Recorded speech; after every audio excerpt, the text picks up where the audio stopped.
Olá, turma, tudo bem? Boa noite. Vamos lá continuar com a nossa leitura, né? Dar andamento aqui naquilo que a gente tem feito todos os dias e como tem sido bom, né? Estar aqui. Eu creio que o Espírito Santo realmente tem nos levado a compreender e a entender que esse lugar que nós escolhemos estar diante da presença do Senhor, com a palavra, é o melhor lugar desse mundo. Vamos orar, entregar esse momento ao Senhor e então continuar aqui nosso texto. Jesus, eu quero muito te agradecer, Pai, por esse dia, por esse sábado, Senhor, um sábado maravilhoso, onde nós podemos estar com a nossa família, onde podemos estar com amigos. Pai, muito obrigada por aquilo que o Senhor já fez nesse dia. O Senhor já ministrou as nossas vidas de tantas formas, através do convívio familiar, através de amigos que nós temos comunhão, através de uma conversa à mesa, através, Senhor, de uma troca de informações. O Senhor tem ministrado as nossas vidas. E como nós somos felizes por isso, Jesus, como nós somos alegres, porque o Senhor tem feito grandes coisas em nós e através de nós. Obrigada, Jesus, por tudo que o Senhor tem feito até esse dia, Pai. Hoje já dia 3 de setembro, Pai, de 2022, e eu sou muito feliz por estar nesse dia, Senhor, mais uma vez, buscando na Tua palavra, compreender aquilo que o Senhor tem para nos ensinar hoje. Obrigada, Jesus. Continua ministrando e ensinando, Senhor, o nosso espírito, em nome de Jesus. Amém? Vamos lá?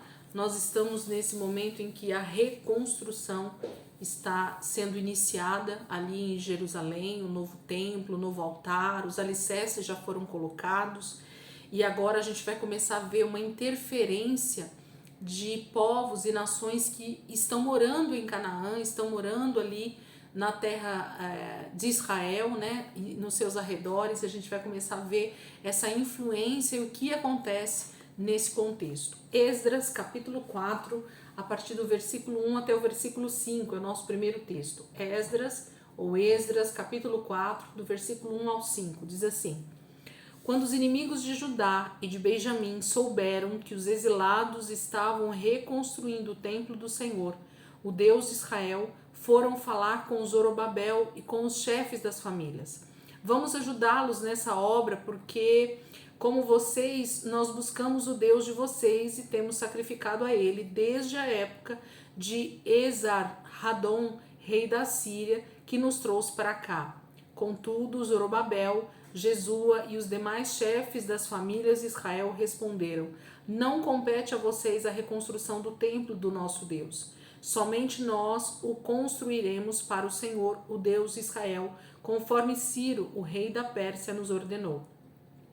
Então a gente da região começou a desanimar o povo de Judá e a atemorizá-los para que não continuasse a construção. Pagaram alguns funcionários para que se opusessem ao povo e frustrassem o seu plano, e fizeram isso durante todo o reinado de Ciro até o reinado de Dário, reis da Pérsia. Então começa a acontecer algumas problemáticas, né, entre os povos que estão ali. Nesse momento, o pessoal que está ali morando na região quer ajudar na reconstrução, mas encontra uma certa resistência por parte de Zorobabel e das pessoas que estão ali, né, que são os levitas, os sacerdotes, que estão incumbidos dessa construção. Eles sabem que o templo é responsabilidade deles e que esses povos, esses estrangeiros, eles não poderiam estar ali no meio supervisionando, porque não é parte do trabalho dos povos, das nações. Mas eles começam a se sentir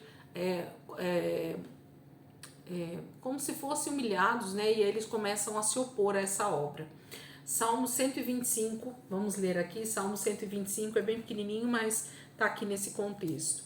Os que confiam no Senhor são como o monte Sião, que não se podem abalar, mas permanece para sempre.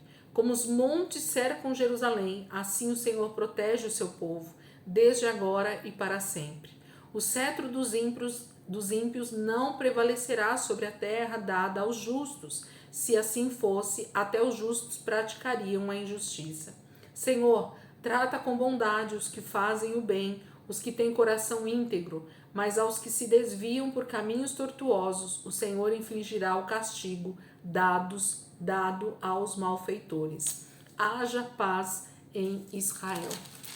Então o Senhor vai começar esse processo de trazida, né, de trazer esses exilados, fazer a reconstrução e agora fazer esses povos, essas nações que estão morando ali, conviver, é que vai começar os grandes problemas dentro do povo ali em Judá e Jerusalém nessa reconstrução. Nesse momento a morte de Ciro, né, que é esse rei persa que libera os exilados para a reconstrução. Ele tinha por volta de 70 anos e nós estamos aqui no ano 529 a.C. O reinado de Cambises, que é o novo rei ali, se não me engano, do Egito, a gente vai ver isso agora. 529 a 522, durante 7 anos, né, ele reina. Carta acusatória contra Judá e Jerusalém. Esdras, capítulo 4, do versículo 6 ao 16, nós vamos ler agora. É uma carta que vai começar a acusar esse povo que está ali tentando reconstruir. Vamos tentar parar nessa obra. Esdras, capítulo 4, versículo 6. No início do reinado de Xerxes, apresentaram uma acusação contra o povo de Judá e de Jerusalém. E nos dias de Artaxerxes, rei da Pérsia, Bislão, Mitredate, Tabeel e o restante dos seus companheiros escreveram uma carta a Artaxerxes. A carta foi escrita em aramaico, com caracteres aramaicos. O comandante Reum e o secretário Sinsai escreveram uma carta contra Jerusalém ao rei Artaxerxes. O comandante Reum e o secretário Sinsai e o restante dos seus companheiros, os juízes e os oficiais de Trípoli, da Pérsia, de Ereque e da Babilônia, os elamitas de Suzã e das outras nações que o grande e renomado Assurbanipal deportou e assentou na cidade de Samaria e nos outros lugares a oeste do Eufrates, escreveram nos seguintes termos. Então, só parando aqui, essas pessoas que estão escrevendo essa carta são justamente essas pessoas que foram então colocadas para morar ali na região norte de Israel, né? Por isso que eles vão escrever contra esse povo que agora está voltando e que quer tomar conta do território. Esta é uma cópia da carta que lhes escreveram. Ao rei Artaxerxes, de seus servos que vivem a oeste do Eufrates. Informamos o rei que os judeus que chegaram a nós da tua parte vieram a Jerusalém e estão reconstruindo aquela cidade rebelde e má. Estão fazendo reparos nos muros e consertando os alicerces. Além disso, é preciso que o rei saiba que se essa cidade for reconstruída e seus muros reparados, não mais se pagarão impostos, tributos ou taxas, e as rendas do rei sofrerão um prejuízo. Agora, visto que estamos a serviço do palácio e não nos é conveniente ver a desonra do rei, nós lhe enviamos esta mensagem ao rei, a fim de que se faça uma pesquisa nos arquivos de seus antecessores. Nesses arquivos o rei descobrirá e saberá que essa cidade é uma cidade rebelde, problemática para reis e províncias, um lugar de revoltas desde épocas antigas, motivo pelo qual foi destruída. Informamos ao rei que se essa cidade for reconstruída e seus muros reparados, nada lhe sobrará a oeste do Eufrates. Então começam as cartas acusatórias, né? Começam a mandar para o rei que está nesse momento na Pérsia, que é Xerxes ou Artaxerxes, né? Que eles falam aqui, que é o que está reinando agora sobre a Pérsia. E dizem para esse rei que esse povo que está se instalando ali em Jerusalém, que está reconstruindo os muros, eles vão se revoltar, eles vão parar de pagar impostos para a Pérsia, eles vão se tornar novamente um povo de muitas revoltas, que eles fiquem de olho nisso, porque no passado esse povo de Judá e Jerusalém já deu trabalho para outros reis. Então eles pedem para o rei Artaxerxes começar a prestar atenção no que está sendo feito. Esdras capítulo 4, 17. Olha a resposta que vem. Esdras capítulo 4, 17. O rei enviou-lhe a seguinte resposta: ao comandante Reum, ao secretário Sinsai e aos seus demais companheiros que vivem em Samaria e em outras partes, a oeste do Eufrates. Saudações de paz. A carta que vocês nos enviaram foi traduzida e lida na minha presença. Sob minhas ordens, fez-se uma pesquisa e descobriu-se que essa cidade tem uma longa história de rebeldia contra os reis e que tem sido um lugar de rebeliões e revoltas. Jerusalém teve reis poderosos que governaram toda a região a oeste do Eufrates, aos quais se pagavam impostos, tributos e taxas. Ordene agora a esses homens que parem a obra, para que essa cidade não seja reconstruída, enquanto eu não mandar. Tenham cuidado, não sejam negligentes nesse assunto, para que os interesses reais não sofram prejuízos. Então começa a vir a resposta agora de que eles devem parar a obra, né? Que eles devem parar a reconstrução ali de Judá, de Jerusalém e do templo. Vamos continuar. Esdras capítulo 23. Esdras 4, 23. É a continuação aí do texto. Lida a cópia da carta do rei Ataxerxes para Reum, para o secretário Sinsai e para os seus companheiros. Eles foram depressa a Jerusalém e forçaram os judeus a parar a obra. Assim, a obra do templo de Deus em Jerusalém foi interrompida e ficou parada até o 2º ano do reinado de Dário, rei da Pérsia. Então eles conseguiram, né, a princípio parar a obra, parar a reconstrução, porque o próprio rei da Pérsia pediu para que eles parassem com medo de que eles começassem uma possível revolta contra o Império Persa. Salmo 129, versículo 1. Vamos ler o Salmo 129 nesse momento. Muitas vezes me oprimiram desde a minha juventude, que Israel o repita. Muitas vezes me oprimiram desde a minha juventude, mas jamais conseguiram vencer-me. Passaram um arado em minhas costas e fizeram longos sulcos. O Senhor é justo, Ele libertou-me das algemas dos ímpios. Retrocedam envergonhados todos os que odeiam Sião.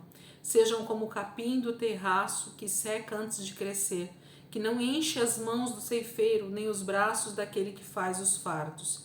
E que ninguém que passa diga, seja sobre você a bênção do Senhor. Nós os abençoamos em nome do Senhor. Salmo 129 é um salmo que eles entendem que eles foram oprimidos, mas o Senhor sempre vai vir em auxílio do seu povo, né? Vamos ver o que acontece. Cambises conquista o Egito. Provavelmente esse é um dos reis, né, que estão ali comandando o reino da Pérsia, se não me engano, ou os arredores, né? Eu não sei exatamente a que povo esse Cambises era pertencente, mas eu acredito que eles estavam ali dentro do Império Persa. O ano 525, nós já estamos aqui. O reinado de Dário I. Então, é do ano 522 até 485, nós vamos ver esse Dário I reinando aqui. Ageu e Zacarias profetizam ao povo. Esdras capítulo 5, versículo 1. Ora, o profeta Ageu e o profeta Zacarias, descendentes de Ido, profetizaram aos judeus de Judá e de Jerusalém, em nome do Deus de Israel, que estava sobre eles. Então a gente vai começar a ver agora esses dois profetas, um menor, né, que é Ageu. Zacarias não é tão pequeno, mas também não é um livro muito grande. Mas nós vamos começar a ver esses dois profetas agora falando para esse tempo. O povo é repreendido por negligenciar o templo. Nós estamos no ano 521, por volta do mês de setembro de 521. Ageu capítulo 1, versículo 1 até o versículo 10. No primeiro dia do 6º mês do 2º ano do reinado de Dário, a palavra do Senhor veio por meio do profeta Ageu ao governador de Judá, Zorobabel, filho de Sealtiel, e ao sumo sacerdote Josué, filho de Jeozadak, dizendo: Assim diz o Senhor dos Exércitos, este povo afirma, ainda não chegou o tempo de reconstruir a casa do Senhor. Por isso, a palavra do Senhor veio novamente por meio do profeta Ageu. Acaso é tempo de vocês morarem em casas de fino acabamento, enquanto a minha casa continua destruída? Agora, assim diz o Senhor dos Exércitos, vejam aonde os seus caminhos os levaram. Vocês têm plantado muito e colhido pouco. Vocês comem, mas não se fartam. Bebem, mas não se satisfazem. Vestem-se, mas não se aquecem. Aquele que recebe salário, recebe-o para colocá-lo numa bolsa furada. Assim diz o Senhor dos Exércitos: vejam aonde os seus caminhos os levaram. Subam o monte para trazer madeira, construam o templo para que eu me alegre e nele seja glorificado, diz o Senhor. Vocês esperavam muito, mas eis que veio pouco, e o que vocês trouxeram para casa eu dissipei com um sopro. E por que o fiz? Pergunta o Senhor dos Exércitos: por causa do meu templo, que ainda está destruído, enquanto cada um de vocês se ocupa com a sua própria casa. Por isso, por causa de vocês, o céu reteve o orvalho e a terra deixou de dar o seu fruto. Então, Ageu, esse profeta menor, ele começa nesse momento a ser usado pelo Espírito de Deus para começar a profetizar o que está acontecendo naquele momento, trazer alinhamento para o povo de Judá e de Jerusalém, que já tem aproximadamente 2 anos, que já estão ali em Jerusalém, começaram os alicerces, né? Mas o templo parou, porque os inimigos começaram a oprimir, os inimigos começaram a pôr medo, o próprio rei da Pérsia pediu para parar a obra, mas Deus não pediu para eles pararem, Deus pediu para eles avançarem, mas eles por medo, por temor, pararam. E o Senhor então começa, através de Ageu, trazer uma correção, trazer um alinhamento, a gente fala, né? Dizendo que eles estão nesse momento felizes e tranquilos porque eles estão agora morando em Jerusalém, morando em Judá, eles já estão reconstruindo as suas casas pessoais, mas o templo do Senhor, a casa de Deus, está ainda em ruínas. Gente, quando nós compreendemos que o que o Senhor está falando é que o povo precisa se preocupar primeiro com a sua vida espiritual, com trazer Deus para a sua casa, né? Que hoje nós sabemos que é a nossa própria vida, mas a presença de Deus, ela precisava estar totalmente presente em Jerusalém, em Judá. O templo precisava estar reconstruído porque era o símbolo, era a maneira de Deus habitar no meio do seu povo. E se eles então estavam por medo, por temor, pela opressão que eles estavam sofrendo, eles preferem omitir, eles preferem parar o que Deus tinha pedido para eles fazerem, eles estavam justamente novamente rejeitando o próprio Deus. E aí a palavra está dizendo que eles já estão há 2 anos ali, mas eles não viram a terra ainda realmente brotar, a terra realmente trazer prosperidade. Por quê?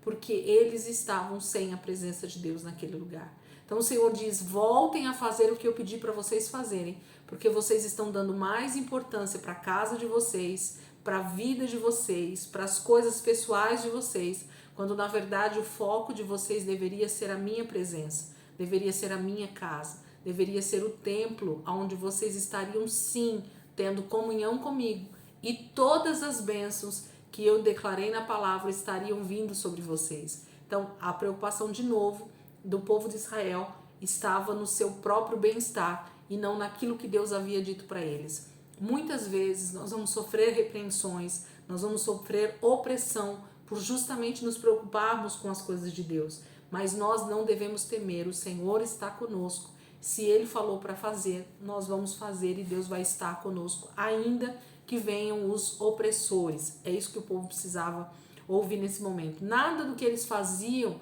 tinha um sabor de prosperidade. A palavra está dizendo que eles cultivaram, né, plantaram, mas não colheram. Eles bebiam, mas não se satisfaziam. As suas vestes não aqueciam. Nada que eles faziam na terra de Israel naquele momento prosperava.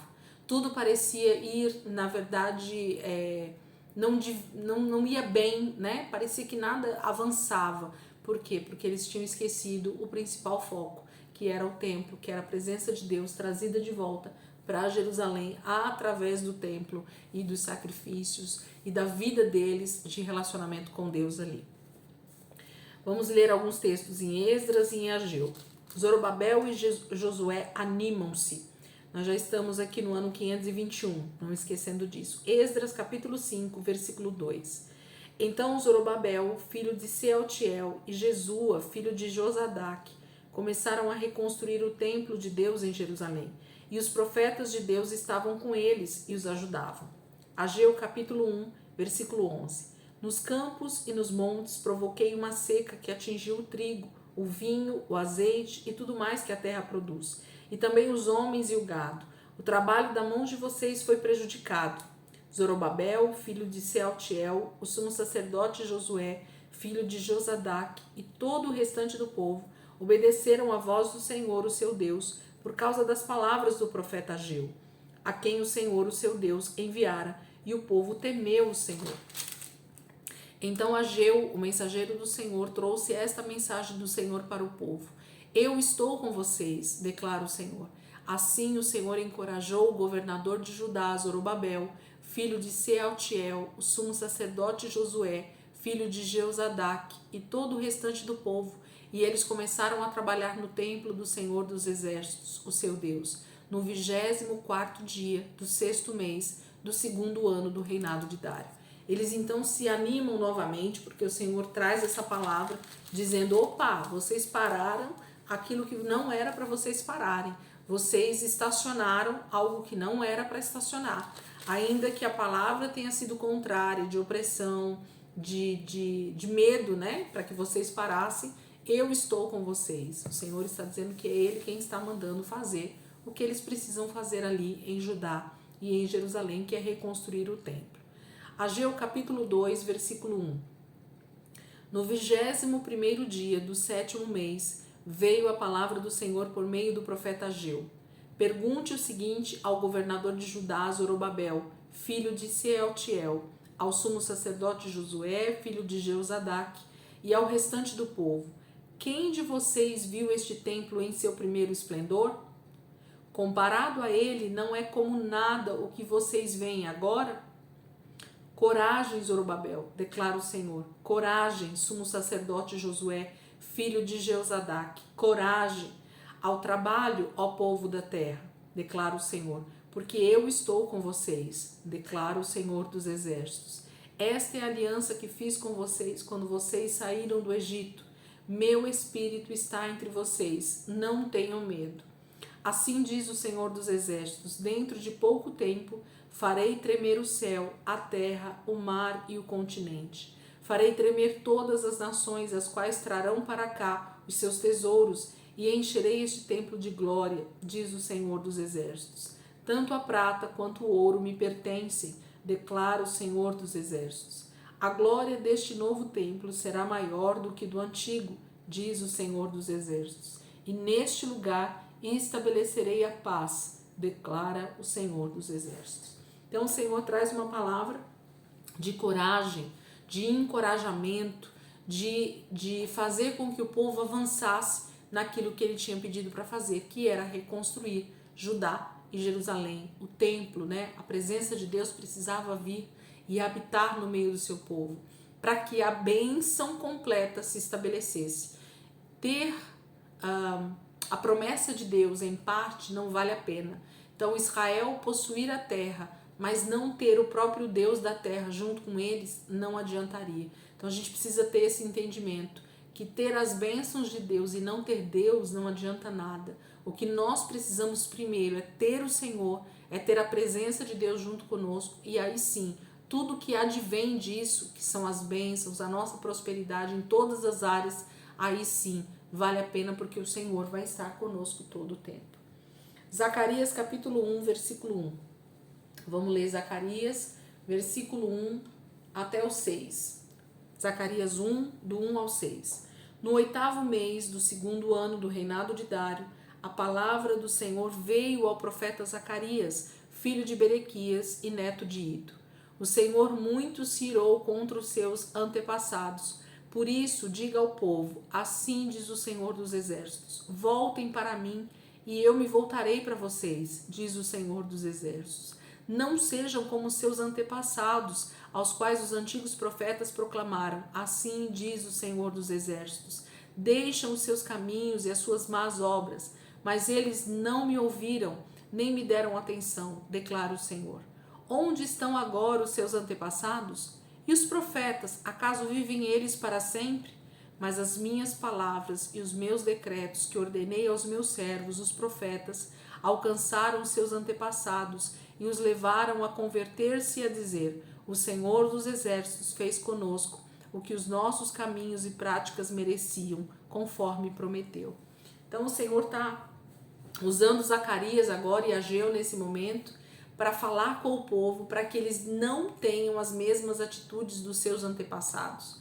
No passado, Deus já havia levantado profetas, falado com o seu povo sobre as suas más condutas, sobre os seus pecados, sobre os caminhos que eles estavam seguindo, e o povo não deu ouvidos. E o Senhor então está dizendo que tudo o que aconteceu com eles é reflexo das suas próprias atitudes. Então, se esse povo que agora está ali em Judá e Jerusalém, que voltou já do exílio, que já está novamente na sua terra, não derem ouvido ao Senhor novamente, eles vão sofrer as mesmas consequências pelos seus pecados. Eles vão voltar a sentir na pele a ira de Deus por causa do pecado, por causa do abandono da lei do Senhor, né? Então o Senhor novamente está usando mais um profeta para dizer: olhem para mim, voltem-se para mim, né? O profeta Zacarias está falando: voltem para mim e eu me voltarei para vocês. Gente, sempre o primeiro passo será nosso.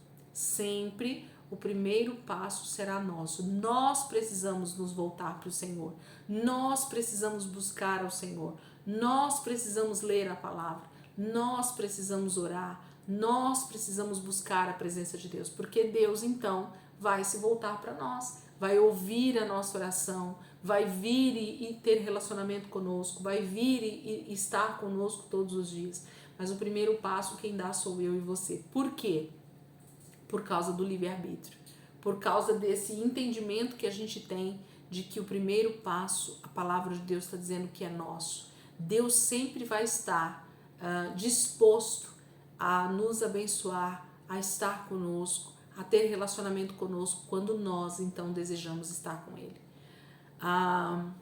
Esse entendimento é muito bom, porque quando a gente entende que somos nós que abandonamos o Senhor, somos nós que deixamos a Deus, somos nós que deixamos de ouvir a palavra, de dar atenção aos mandamentos do Senhor, a tudo que Deus deixou.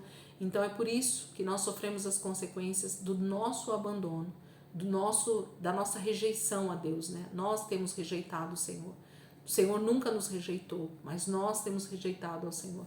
Então que nós possamos nos voltar para Deus, assim como Israel deveria ter se voltado para o Senhor.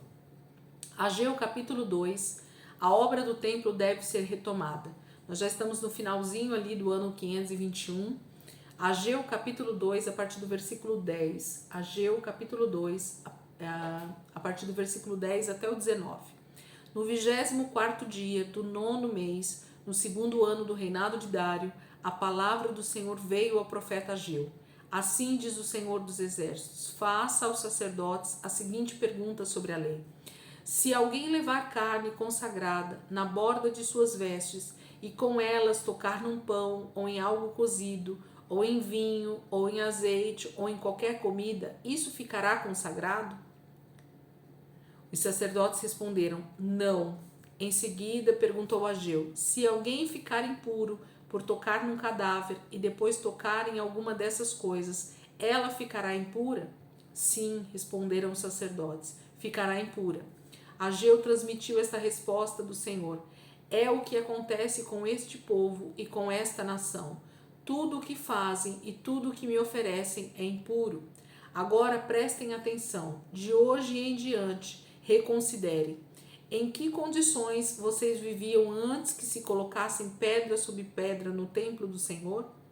Quando alguém chegava a um monte de trigo procurando 20 medidas, havia apenas 10. Quando alguém ia ao depósito de vinho para tirar 50 medidas, só encontrava 20. Eu destruí todo o trabalho das mãos de vocês, com mofo, ferrugem e granizo, mas vocês não se voltaram para mim, declara o Senhor. A partir de hoje, 24º dia do 9º mês, atentem para o dia em que os fundamentos do templo do Senhor foram lançados. Reconsiderem, ainda há alguma semente no celeiro? Até hoje a videira, a figueira, a romeira e a oliveira não têm dado fruto, mas de hoje em diante abençoarei vocês. Então o Senhor está pedindo para que eles olhem para a falta de prosperidade que eles estão tendo nesse momento. Esse texto tem bastante profundidade nas comparações que o Senhor está falando aqui a respeito das perguntas, né, que Ageu faz para os sacerdotes. E talvez eu não consiga explicar aqui em poucas palavras para vocês, mas vale a pena parar um pouquinho nesse texto e meditar, que com certeza a gente vai aprender bastante com esse texto. Mas o Senhor está dizendo que até esse momento eles não estavam ainda colhendo a prosperidade de Deus. Mas o Senhor então começaria a derramar bênçãos se eles então se atentassem para tudo que o Senhor tinha pedido na lei para eles, que os mandamentos fossem cumpridos e a bênção do Senhor se estabeleceria ali em Jerusalém através do templo. Ageu capítulo 2, versículo 20 ao 23. A palavra do Senhor veio a Ageu pela segunda vez no 24º dia do 9º mês. Diga a Zorobabel, governador de Judá, que eu farei tremer o céu e a terra. Derrubarei tronos e destruirei o poder dos reinos estrangeiros. Virarei os carros e os seus condutores, os cavalos e os seus cavaleiros cairão, cada um pela espada do seu companheiro. Naquele dia, declara o Senhor dos Exércitos, eu o tomarei, meu servo Zorobabel, filho de Sealtiel, declara o Senhor, e farei de você um anel de selar, porque eu tenho escolhido, declara o Senhor dos Exércitos. O Senhor está chamando, Zorobabel para fazer essa diferença nessa época, nesse momento, nessa situação específica que Deus está começando ali em Jerusalém. Vamos ver Zacarias, o que ele vai falar também nesse momento? Zacarias capítulo 1, versículo 7 ao 13. No 24º dia do 11º mês, o mês de Sebate, no 2º ano do reinado de Dário, a palavra do Senhor veio ao profeta Zacarias, filho de Berequias e neto de Ido. Durante a noite tive uma visão. Apareceu na minha frente um homem montado num cavalo vermelho. Ele estava parado entre as murtas num desfiladeiro. Atrás dele havia cavalos vermelhos, marrons e brancos. Então perguntei, quem são esses, meu senhor? E o anjo que estava falando comigo respondeu, eu lhes mostrarei quem são. O homem que estava entre as murtas explicou, são aqueles que o Senhor enviou por toda a terra. E eles relataram ao anjo do Senhor que estavam entre as murtas. Percorremos toda a terra e a encontramos em paz e tranquilidade. Então o anjo do Senhor respondeu, Senhor dos exércitos, até quando deixarás de ter misericórdia de Jerusalém e das cidades de Judá, com as quais estão indignado há 70 anos? Então o Senhor respondeu palavras boas e confortadoras ao anjo que falava comigo. Então, nesse momento, Zacarias começa o seu ministério profético. Deus começa a falar com Zacarias de forma, através de visões. Aqui ele está vendo esses cavalos que percorreram toda a terra. E a gente vai ver um pouco desses cavalos, inclusive lá em Apocalipse. Zacarias é um profeta também extremamente escatológico, que está falando do tempo do fim, do juízo, daquilo que Deus vai fazer para restaurar toda a terra, e inclusive Jerusalém e colocar então o seu trono sobre o Monte Sião. Instruções a Zacarias, nosso último trecho de hoje. Hoje a gente leu bastante picadinho, Zacarias 1, do versículo 14 ao 17. E o anjo me disse, proclame, assim diz o Senhor dos Exércitos, eu tenho sido muito zeloso com Jerusalém e Sião, mas estou muito irado contra as nações que se sentem seguras, porque eu estava apenas um pouco irado com meu povo, mas eles aumentaram a dor que ele sofria. Por isso, assim diz o Senhor, estou me voltando para Jerusalém com misericórdia, e ali o meu templo será reconstruído. A corda de medir será esticada sobre Jerusalém, declara o Senhor dos Exércitos. Diga mais, assim diz o Senhor dos Exércitos, as minhas cidades transbordarão de prosperidade novamente, e o Senhor tornará a consolar Sião e a escolher Jerusalém. Gente, o Senhor tem uma promessa perpétua sobre Israel, sobre esse povo, sobre o Monte Sião, sobre aquela cidade santa. O Senhor tem uma promessa fiel e que vai se cumprir com todos os detalhes que a palavra de Deus diz. Então, o Senhor está agora mostrando a Zacarias a ira dele sobre todas as nações da terra, que fizeram com que Israel sofresse além do que deveria sofrer no exílio. É disso que Deus está falando. Eu estava assim irado com o meu povo. Eu os levei cativo para a Babilônia. Eu permiti que eles estivessem ali em outras terras, fosse espalhado, mas essas nações não deveriam ter aumentado a dor de Israel. Elas só deveriam ter sido o canal de Deus para o exílio, para o castigo de Deus sobre a sua nação. Mas essas nações escravizaram, oprimiram, aumentaram a dor de Israel. E agora Deus está então trazendo juízo sobre todas as nações por causa dessa opressão sobre o seu povo. É isso que a palavra está dizendo aqui em Zacarias, e o Senhor está falando isso sobre o tempo do fim. O Senhor vai trazer juízo sobre toda a terra, sobre todas as nações, justamente porque a palavra que ele levantou, que ele deu para Abraão, em ti serão benditas todas as famílias da terra. Então, todos os povos, todas as nações deveriam ter sido abençoadas através da descendência de Abraão. Em que sentido? Deus tinha, através da linhagem que vinha de Abraão, Isaac e Jacó, Deus tinha essas 12 tribos que serviriam de exemplo para todas as nações da terra. E as pessoas então viriam para aprender sobre esse Deus. E as 12 tribos seriam esse exemplo que o Senhor queria que o seu povo fosse, para essas nações se converterem, se voltarem ao Senhor. E então toda a terra adoraria ao Senhor, ao único Deus. Esse era o desejo do Senhor, desde, na verdade, Adão e Eva. Esse era o desejo de Deus, de que toda a terra se rendesse aos cuidados de Deus, se rendesse à adoração ao único Deus. Mas, em todo o tempo, o pessoal prefere realmente se rebelar e rejeitar ao Senhor, né? Mas o Senhor está dizendo aqui que Ele vai trazer juízo sobre todas as nações, porque eles aumentaram a dor de Israel, o seu povo, né? Os seus filhos escolhidos. Bem, então nós terminamos aqui nossa leitura de hoje. Amanhã a gente vai continuar através de Zacarias aí. Esses próximos dias a gente está aí dentro desse profeta maravilhoso que é Zacarias, Esdras. Depois a gente já vai entrar um pouquinho dentro de Neemias também, se não me engano, né? Vai entrar aí e a gente vai ver essa reconstrução acontecer, os muros e tudo mais, tá bom? Então, gente, Deus abençoe. Amanhã, se Deus quiser, a gente está aqui de volta, lendo dentro do livro de Zacarias. Deus abençoe e até amanhã, se Deus quiser.